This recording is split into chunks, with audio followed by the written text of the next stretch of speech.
Hi everyone, Chris here. So this is the Xiaomi Mi 10T Pro. It has been out for some time, launched at the end of September, and I was meant to get a review unit then and give you coverage, but unfortunately, and I do apologize, I am being very late on this one, but I just got the review unit a week ago and I've been testing it out in that time. But as they say, it's better late than never. Now you've probably seen the specs of this one: Snapdragon 865, 108 megapixel camera, 8 gigabytes of RAM, 256 gigabytes of UFS 3 storage, a phone that offers a lot, 144 Hz screen.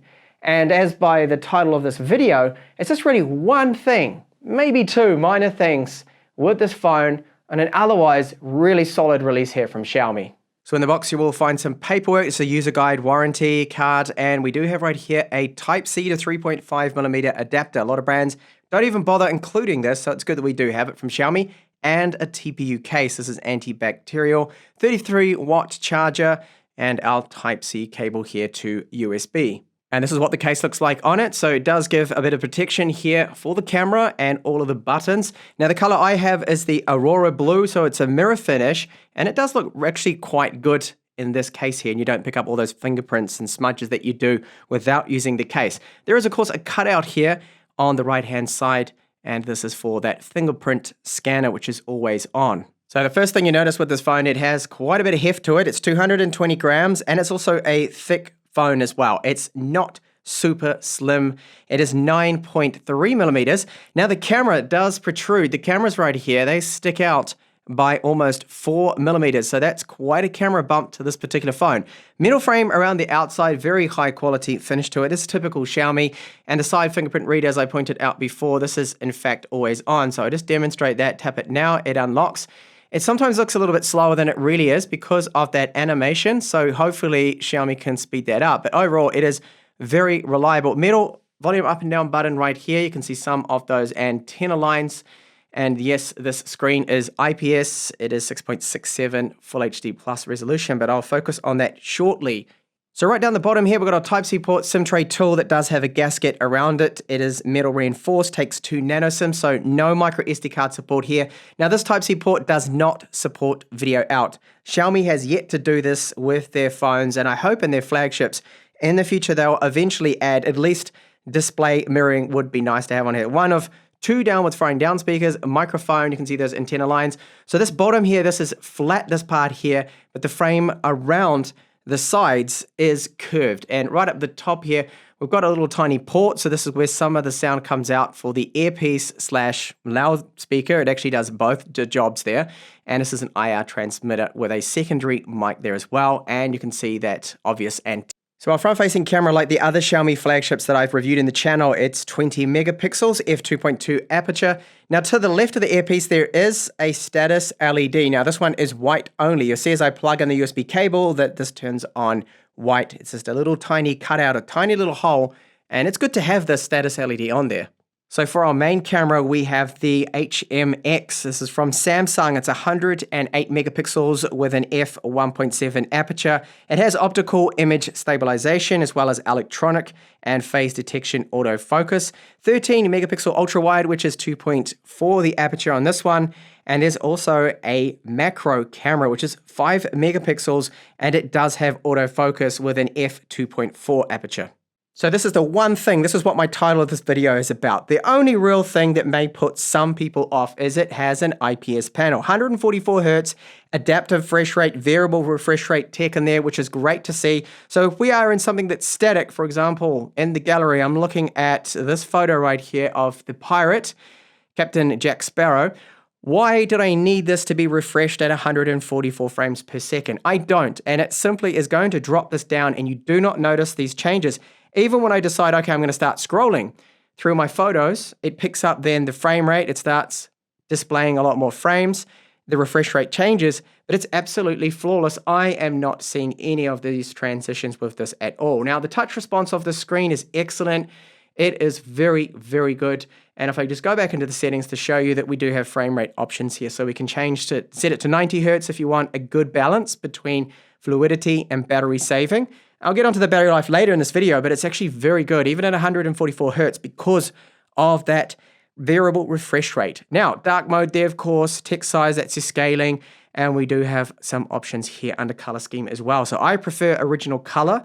That's my preference. Saturated, auto, and even under advanced settings here, we do have a lot we can change. So if you want sRGB color gamut coverage or P3, you can select it.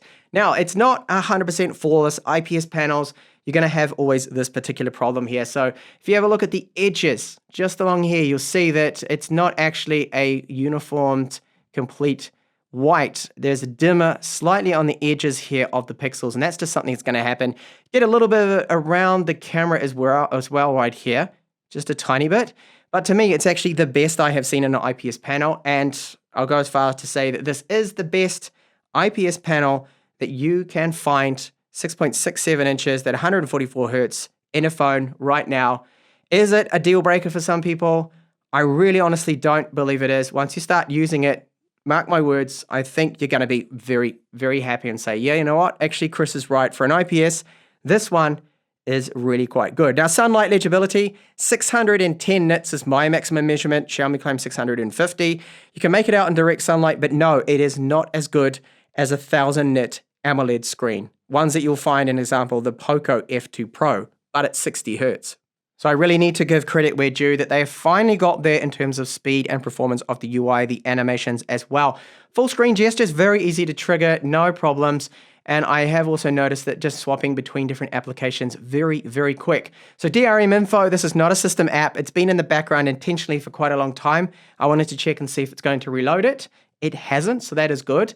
I think they've gone actually a little bit more lenient on the task manager here for battery saving. It doesn't seem to be killing things off as quick. Now, if you put it into a battery saving, low power mode, whatever, it probably will.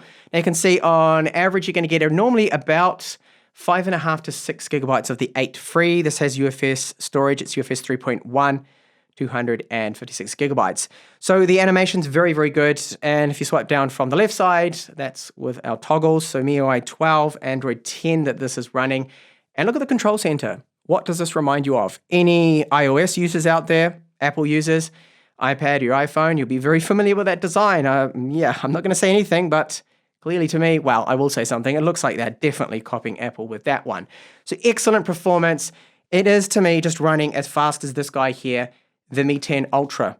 That one has 120 frames per second UI, 120 hertz refresh rate screen, but it's AMOLED, and it is performing just as fast, if not even maybe faster, the Mi 10T Pro. Really, really good performance out of this guy.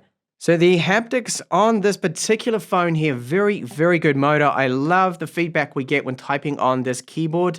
It really does come through as one of the better phones that I have used. That vibration you get, it's a nice little short burst with a little bit of strength to it. And also when you receive a call as well, that vibration we get from the motor definitely has to be one of the better ones I have tested in 2020.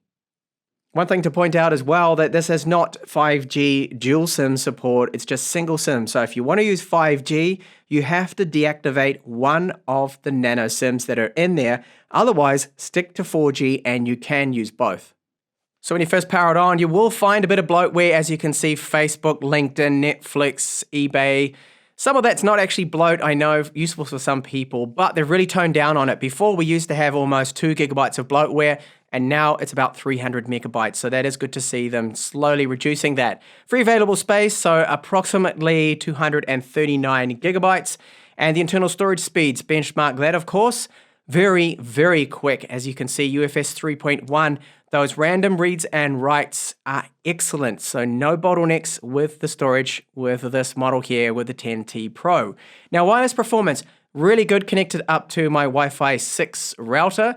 Amazing speeds, really, for a phone to get up to almost a gigabit per second. But what we do have is a lower kind of speed that I was expecting at the point downstairs where I measure with all my phones. Now, I've seen the K30 Ultra get 360 megabits per second. This model gets over 200. It's still decent. Anything over 100, 150, I'm fine with.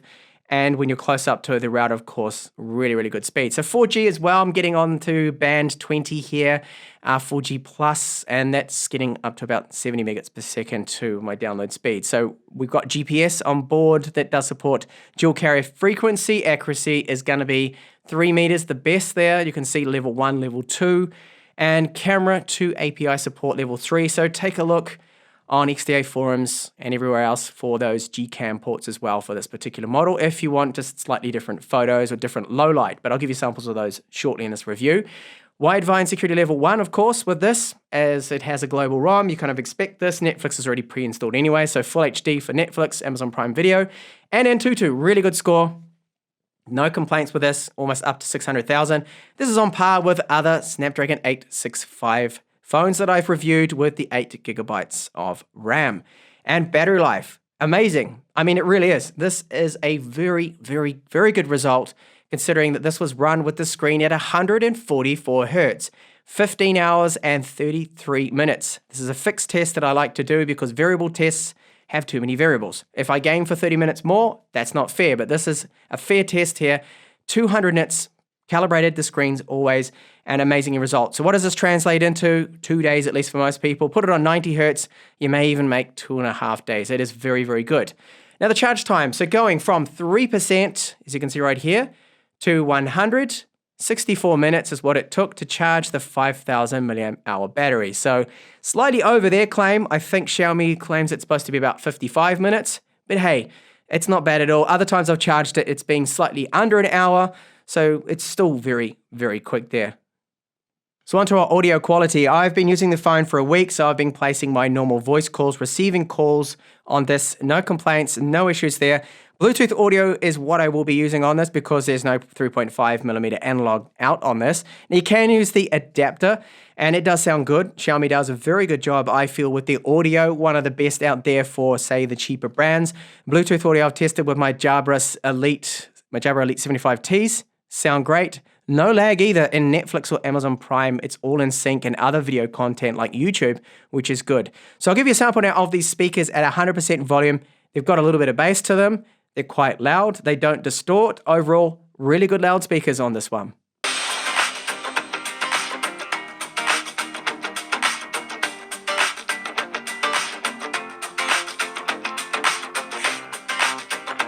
So what about gaming performance? Now, very demanding games on the highest possible visuals. This is Genshin Impact that even the iPhone 12 Pro was lagging with.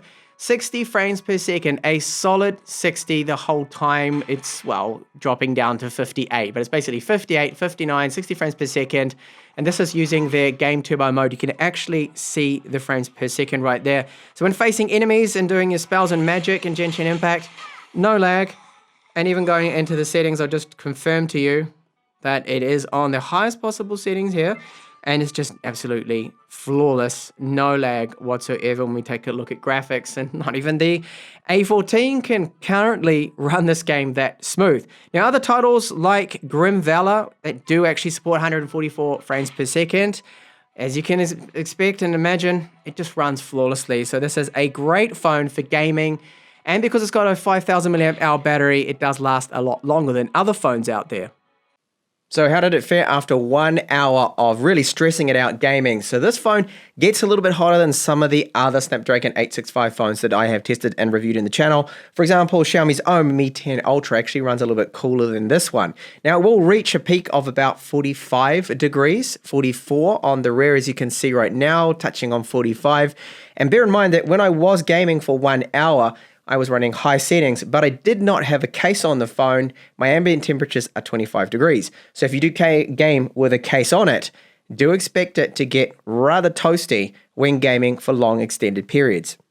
So moving over to our camera, it's pretty straightforward. Over on the left here, we do have various different modes, AR mode, HDR, and we do have 2x digital zoom on the 108 megapixel Samsung HMX sensor, our 13 megapixel ultra wide, and tapping when you're in the normal mode here, you do have an option just to go into macro. So macro is a 5 megapixel and it does have autofocus as well. Video mode, so we've got 8K. 8K is without any electronic image stabilization. It's also 6K upscaled to 8, so it's not a true 8K, and that's how they get the 30 frames per second instead of, say, 24 that other manufacturers do. So we have a super steady mode here, steady video mode, and in the video mode too, just to show you that if you tap over here, you can choose 4K 30, 4K 60, our Pro mode. So Pro mode, you can enable things like focus peaking, you can lock it as well.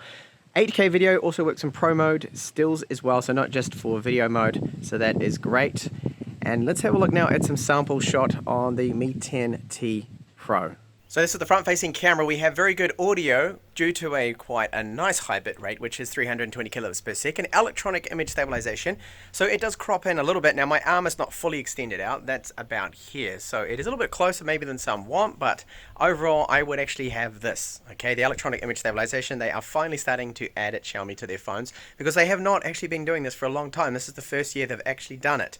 Now the focus range seems to be about right for getting your face in focus, that is.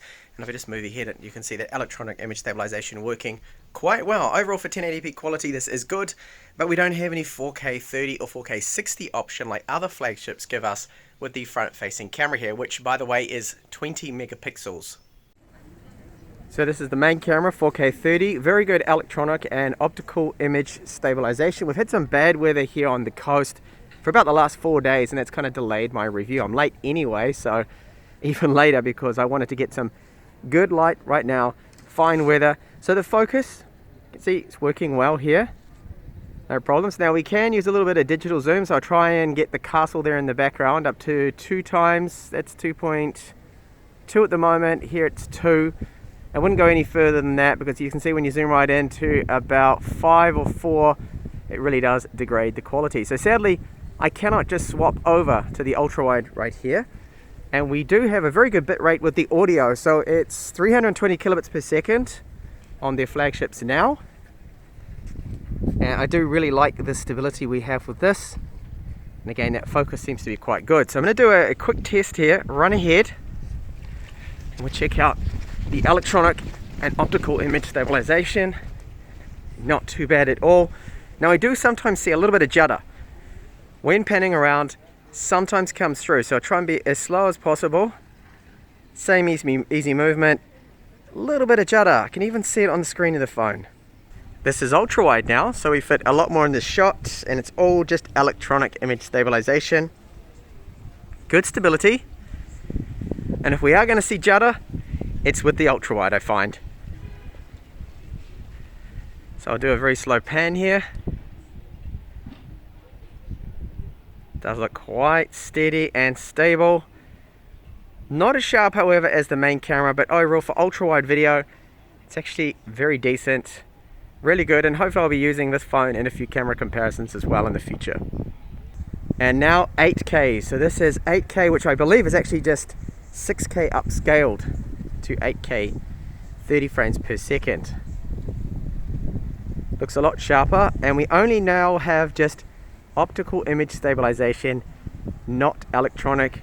It still retains the 320 kilobit bit rate on our audio, and overall we do actually gain a little bit of sharpness, even though you are watching this at 4K, because that's what I export my videos in, but it's downscaled from 8K to 4K.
All right, so as you saw from those samples I showed you, that it takes a great photo, great low light, good video quality as well. I love the fact that Xiaomi finally are listening. They are improving because they were lacking behind in the video department for some time. So audio bitrate is now really good, 320 kilobits per second, as I pointed out.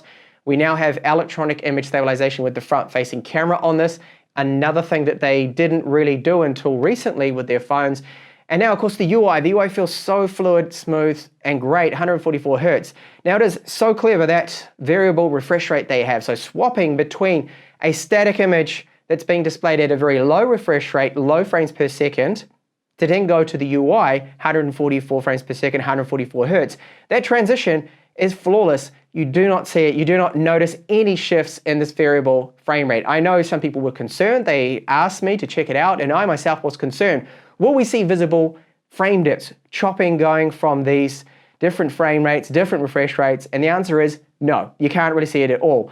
Smooth and fluid the whole time, really, really good. They have improved with those animations. It's just a very quick phone all round. Now, build quality is there, it's excellent. Battery life, as I pointed out, for the refresh rate that it has, is absolutely top there. It's probably one of the battery kings out there, very safe to say. Charging speed may not be the fastest, but for a 5,000 milliamp hour battery to charge it in about 1 hour, I'm not complaining. I don't think that is bad at all. It really boils down, to me, a couple of things. Now, there's been a lot of comments too as well, people asking me, Chris, you've had the OnePlus 8T. In fact, I sent it back. Why did I send it back? It's a great phone, but it doesn't have good cameras. This absolutely, I think, would destroy the 8T in terms of cameras. It is also very, very fast, and this is the phone I would choose out of those two, definitely. And of course, the IPS panel. Now, for a flagship to have an IPS puts off a lot of people, but as I pointed out, this flagship phone, its IPS, is a flagship level IPS, which kind of doesn't make sense, maybe saying that in the same sentence, but it really is. It is a very good IPS panel they've used. It's excellent, great colors, very responsive to touch, and of course, the brightness. I mean, 600 nits for an IPS is very good there. It's just the one thing I think that may lead some people to think, oh, you know, 600 euros, doesn't have IPS. Is it the phone to get? But overall, I think it is. It is actually a solid phone, solid offering from Xiaomi. Thank you so much for watching this, yes, late, but better late than never review of the Mi 10T Pro.